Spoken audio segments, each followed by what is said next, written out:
महाराष्ट्र नवनिर्माण सेनेचे नेते, प्रवक्ते, वक्ते प्रकाश महाजन आपल्यासोबत आहेत. काका, दुबे हे सातत्याने ठाकरे बंधूंवरती वेगवेगळ्या स्वरूपाची टीका करतात. त्यांनी आता टीका केली आहे की यावेळी निवडणुकीत मनसे आणि उद्धव ठाकरेंचं राजकारण पूर्णपणे संपलेलं असेल. याच्यावर मला वाटतं माननीय राजसाहेबांनी एकदा उत्तर दिलेलं आहे मीरा भाईंदरला. पुन्हा मी त्याच्यावर काय बोलायचं. सातत्याने असे स्टेटमेंट येत आहेत ना दुबेंचे. आहेत, त्यांना कुठंतरी एक वैचारिक गोंधळ निर्माण करायचा आहे. त्याच्यामुळे त्या स्टेटमेंटकडं योग्य वेळी माझे नेते राज ठाकरे त्याला उत्तर देतीलच ना. त्यांना अजून एक वक्तव्य असं केलं की मुंबईमध्ये मराठी बोलणारे लोक फक्त 30% आहेत, 12% लोक उर्दू बोलतात आणि 30% लोक हिंदी बोलतात, असं त्यांचं म्हणणं आहे. त्यांचा सर्वे कुठून कुठल्या आधारावर आहे मला काय माहीत नाही. ते आता कळेल ना कोण किती पर्सेंटेज आहे नाही आहे, त्याने काय फरक पडत असतो. मुंबई महाराष्ट्रात आहे. दुसरी एक महत्त्वाची घडामोड म्हणजे काल मनसेच्या कार्यकर्त्यांनी लेडीज बारवरती तिथं जाऊन गोंधळ करून तोडफोड केलेली आहे. काय सांगाल? राजसाहेबांनी एक खंत मला वाटतं 2 तारखेला शेतकरी कामगार पक्षाच्या वर्धापन दिनी व्यक्त केली होती की ज्या रायगड जिल्ह्यात रायगड किल्ल्यावर छत्रपती शिवाजी महाराजाची समाधी होती आणि त्यांनी हा उल्लेख केला की कल्याणच्या सुभेदाराच्या सुनेला महाराजांनी मोठ्या सन्मानाने वापस पाठवलं. त्या जिल्ह्यात अधिकाधिक हे अशा पद्धतीचे डान्स बार असावे, ही दुर्दैवाची गोष्ट आहे असं त्याने आपली खंत व्यक्त केली. मला वाटतं काही कार्यकर्त्यांच्या निश्चित भावना त्याच्यामुळं उत्तेजित झाल्या आणि त्यांच्या हातून हे चांगलं काम झालं आहे. चांगलं काम झालं म्हणून तुम्ही समर्थन करताय तोडफोडीचं? तोडफोडीचं समर्थन असं नाही होणार, पण किमान स्वर्गीय आनंद दिघेंच्या आत्म्याला तर शांती लाभली असेल, कारण त्यांचा ह्या डान्स बारला प्रचंड विरोध होता ना. खरं म्हणजे त्यांच्या पट्टशिष्याकडून हे काम व्हायला पाहिजे होतं, पण ते नाही झालं. तोडफोडीचं कोणी समर्थन करत नाही, पण निश्चितच भावना कार्यकर्त्यांच्या काय रायगड जिल्ह्यातल्या लोकांच्या किंवा छत्रपती शिवाजी महाराजांवर प्रेम करणाऱ्या आपल्यासारख्या कोट्यावधी लोकांच्या भावना निश्चित दुखावल्या गेल्या. ती खंत राजसाहेबांनी बोलून दाखवली, त्याच्यातून हा सगळा प्रकार झाला. दुसरा एक महत्त्वाचा प्रश्न म्हणजे तुमचे भाचे सन्माननीय धनंजय मुंडे यांचं मंत्रिपद जाऊन आता 4.5 महिने झालेत, पण बातमी अशी समोर आली की 4.5 महिन्यापासून ते त्यांचा बंगला सोडत नाहीत. त्यामुळे त्यावरती लाखो रुपयाचं जे काही बिल आहे ते सुद्धा देण्यासंदर्भातली सुद्धा बातमी समोर आलेली आहे. तर काय वाटतं तुम्हाला? तुमचा घरगुती विषय आहे, नाजूक विषय, पण तरी भूमिका काय? विषय नाजूक असण्याचा काय, मुळात असं आहे की आम्ही सरकारमध्ये नाही आहोत, सरकारचे सहकारी पक्षसुद्धा नाही आहोत. सरकार याच्यावर योग्य निर्णय घेतील, त्याच्यात आम्ही काय मत द्यायचं. सरकार त्यावर काय योग्य तो निर्णय घेईल, त्यांचा पक्ष निर्णय घेईल. त्याच्यामुळं मी त्याच्यावर काय मत द्यावं म्हणजे चुकीच्या माणसाला प्रश्न विचारल्यासारखं नाही. दुसरा महत्त्वाचा म्हणजे सनातन या शब्दावरून तुम्ही जितेंद्र आव्हाड यांना बऱ्यापैकी आरोप त्यांच्यावरती करताय आणि सनातनमुळेच हिंदू धर्म आणि भारत देश टिकून आहे असं सुद्धा तुमची फेसबुक पोस्ट आहे. काय सांगाल? असं आहे की काँग्रेस विचारधारा यांना काहीही करून हिंदूंना बदनाम करायचं.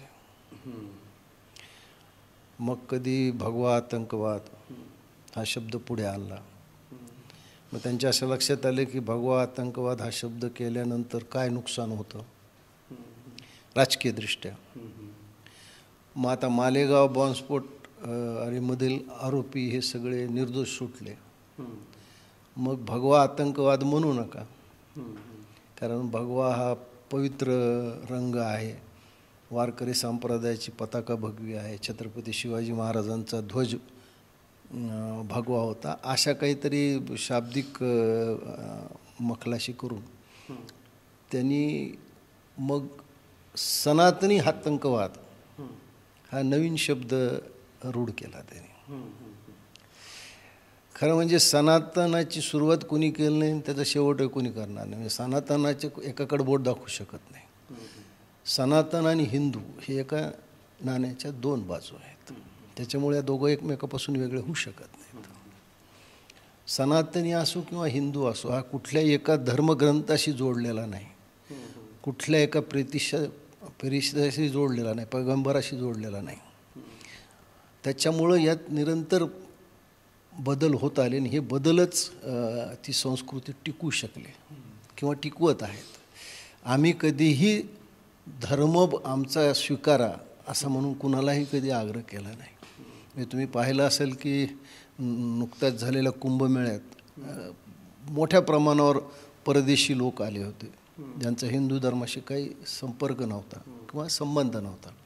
त्या लोकांना सुद्धा आनंदाने त्यात सहभागी होता आलं. हीच सनातन आणि हिंदू धर्माची खासियत आहे. पण त्याच्यावर टीका करून आपलं पुरोगामित्व सिद्ध करण्यासाठी या लोकांची धडपड आहे, मला वाटतं ती चुकीची आहे. पण या दोन फरक आहेत ना काका. म्हणजे हिंदू धर्म हा एक वेगळा धर्म आहे, म्हणजे मला जसं मी अनुभवलं, आणि सनातन आर्य वैदिक धर्म हा वेगळा धर्म आहे की.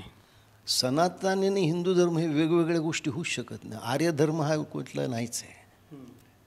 आर्य वैदिक धर्म, सनातन आर्य वैदिक धर्म शब्दाची खेळ, असं कुठं धर्मच नाही आहे सनातन आहे. नेमका हा धर्म हिंदू आहे का सनातन आहे? सनातन आणि हिंदू, सनातन हा शब्द फक्त हिंदूसाठीच वापरला जातो.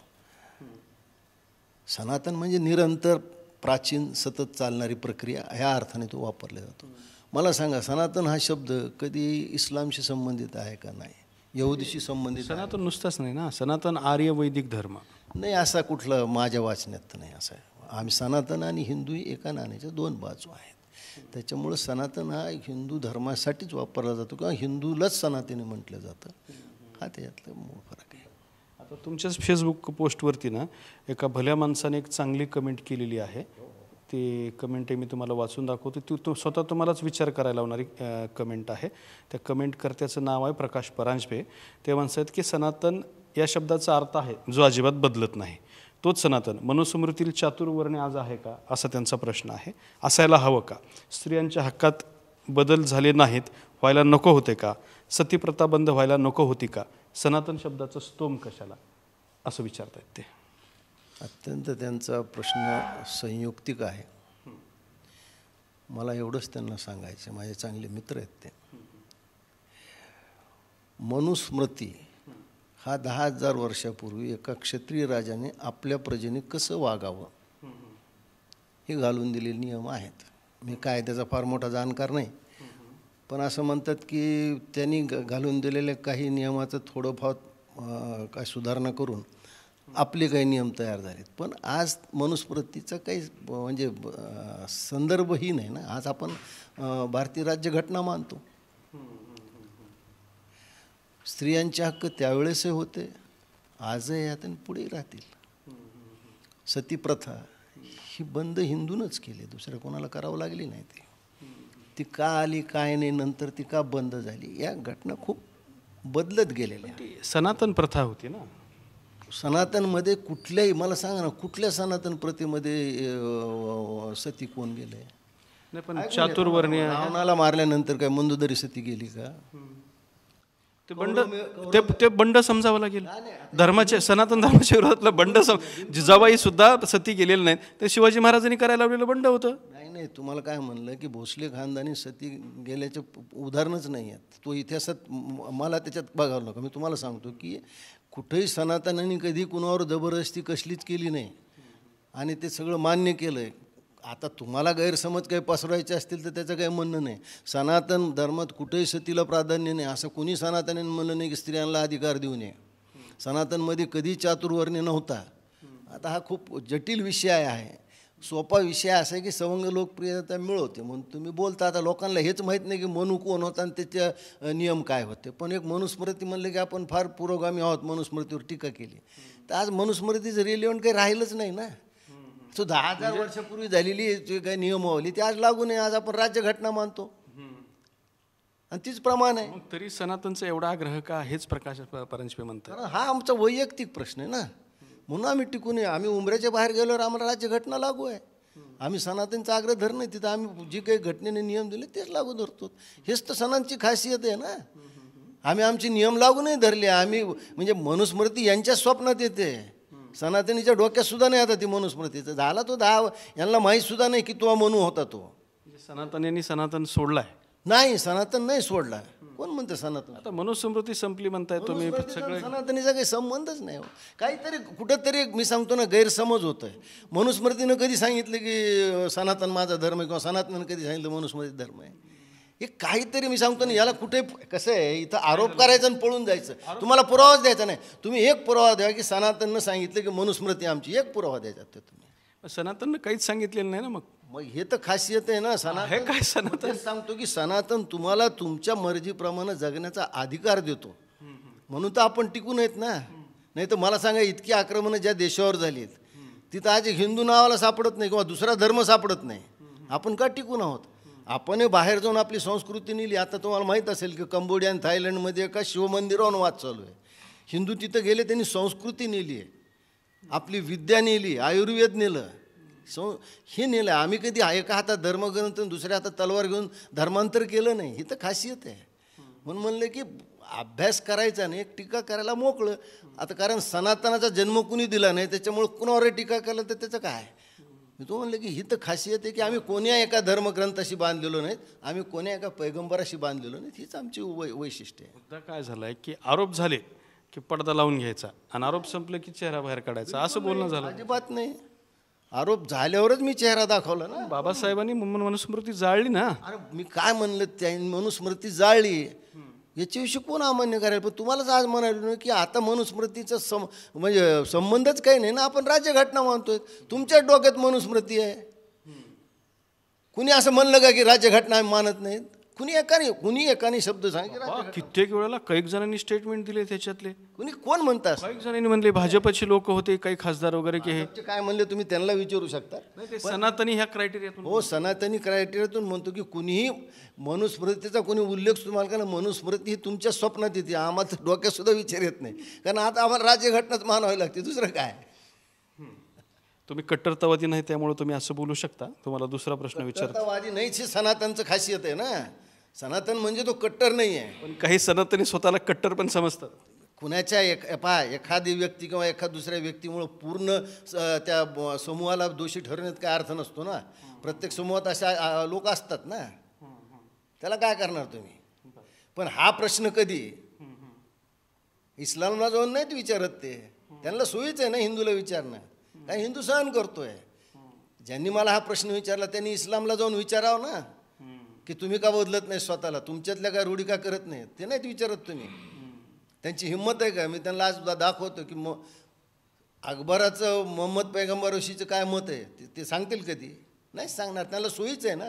हिंदू असहनशील आहे आणि बाकीच्यांना आनंद वाटतो हिंदूवर टीका करतो. अकबराला सहन केलंच ना त्यांनी. केलंच ना. म्हणून मी काय म्हणलं ते पण सहनशील म्हणावं लागतं. काय म्हणलं, तुम्ही असं म्हणता का मी सनातनी परिवर्तनशील आहे, तुम्ही ही वाक्य दुसऱ्या दिवशी बोलूच शकत नाही साहेब. अहो गॅलिलिओला फाशी दिली ह्या लोकांनी, असं कसं? आपल्याकडे गॅलिलिओ सारख्या घटना कमी घडलेल्या. तुम्हाला मानायचं नसलं नका मानू, ज्याला मानायचं त्याला स्वातंत्र्य आहे. आम्ही कुठं म्हणलं तुम्ही माना म्हणून. सनातन किंवा हिंदू धर्मानं कोणावर कधी जबरदस्ती नाही केली, हे तर वैशिष्ट्य आहे आमचं. गॅलिलिओ सारख्या घटना आपल्याकडे घडल्याच नाहीत असंही नाही काका. होऊ शकतं ना, पण विज्ञानाच्या विरुद्ध जाऊन घडलेत असं काही नाही झालं. त्याच्यामुळं काय झालं की आपल्या सोयीचा अर्थ घ्यायचा आणि आपण निघून जायचं. हे तुमचं स्वातंत्र्य आहे ना. दुसरा प्रश्न आहे, मराठी भाषेच्या नावाने हिंसा होत असेल तर ते खपवून घेतली जाणार नाही असं फडणवीसांनी इशारा दिला आहे. नाही, कुठल्याच ह्याच्यावर हिंसा होऊ नये ना. मराठीच काय, कुठल्याच प्रश्नावर हिंसा होऊ नये ना. शेवटी आपण लोकशाही मानतो, तो लोकशाहीच्या मार्गाने हा प्रश्न सुटावा, चर्चेनं प्रश्न सुटावा, तर्काने तर्काला उत्तर द्यावं, वादाने वादाला उत्तर द्यावं, हिंसा करण्या कशाला जावं. दुसरं एक त्यांनी वक्तव्य केलं आहे फडणवीसांनी की ठाकरेंचा पक्ष पहिल्यांदा शरद पवारांनी फोडला आणि त्याच शरद पवारांसोबत एकत्र येऊन ठाकरे मुख्यमंत्री बनले. याच्यावर मी काय मत देणार आहे? काय होतं वास्तव? जे काही देवेंद्र म्हणले असतील त्यांच्याकडे काही तशी पुरावे असतील. मी सांगा ना, देवेंद्रजी उद्धवजीवर बोलले याच्यावर मी कशामुळे प्रतिक्रिया द्या? मी तर ते दोन्हीच्याही पक्षात नाही आहे ना.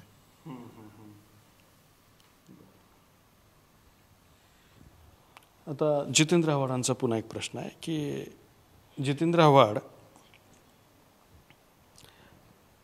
म्हणजे तुमच्याचबद्दल ते सनातनी आतंकवाद हा जो मुद्दा आहे तो त्यांनीच समोर आणला ज्याच्यावरती तुम्ही बोललात. तर जितेंद्र आव्हाडांना काय सांगायचं तुम्हाला? मला हेच म्हणायचं आहे, जितेंद्रजी, तुम्ही सनातनी किंवा हिंदू किंवा भगवा जे काही आतंकवाद म्हणतात, फक्त एकच हिंमत दाखवा. हिरवा आतंकवाद एवढा एक शब्द तुम्ही, किंवा इस्लामिक आतंकवाद एवढा शब्द तुम्ही उच्चारा, मी तिथे येऊन तुम्हाला गुलाबाचं फूल देऊन तुमचं स्वागत करेन. हिंदू सहन करतो म्हणून तुम्ही हिंदूवरच बोलता, आणि सुदैवानं तुम्ही हिंदू आहात. तुम्ही जर दुसऱ्या धर्मात असला असतात आणि हे बोलला असतात तर सर तनसे जुदा हीच तुम्हाला शिक्षा मिळाली असते. आता परत सनातनीला लागूनच प्रश्न आहे की 2019मध्ये राहू केतू मागे लागल्यामुळं फडणवीस मुख्यमंत्री होऊ शकले नव्हते असं अनिल बोंडे म्हणतात. आता राहू केतू निघून गेलेत असं त्यांचं म्हणणं आहे. ते अनिल बोंडेलाच विचारा ना, ते त्यांच्या पक्षाचे यांच्या पक्षाचे, तुम्ही माझ्याकडून काय उत्तर घेत आहे त्याच्यात? अनिल बोंडे चांगलं बोलू शकतील त्याच्यावर, कोण होते राहून कोण होते केतू. तर हे होते प्रकाश महाजन. कॅमेरामॅन अमित अडेसोबत दत्ता कानवटे, TV9 मराठी, छत्रपती संभाजीनगर.